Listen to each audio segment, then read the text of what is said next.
আমার ক্লাসের মাঝখানে একটু গ্যাপ ছিল, so I thought why not answer some of your questions. So একটা কোয়েশ্চেন অনেক ছিল যে আপু কীভাবে প্রোক্রাস্টিনেশন অফ করবো, আপনি কীভাবে প্রোক্রাস্টিনেট না করে থাকেন। To be very honest, it's not true. আমি নিজে অনেক প্রোক্রাস্টিনেট করি, এবং যখনই আমি প্রোক্রাস্টিনেট করি নিজেকে, তখন এই 3টা স্টেপ ফলো করি। 3 নাম্বারটা হচ্ছে এটা game changer.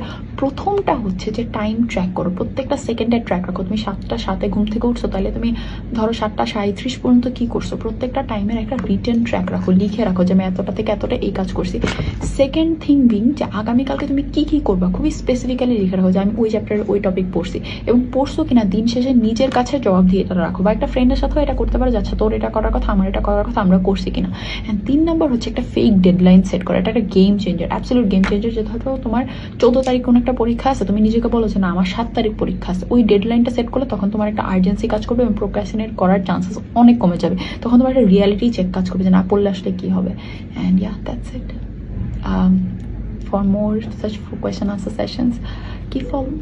And for more such question answer sessions, keep following.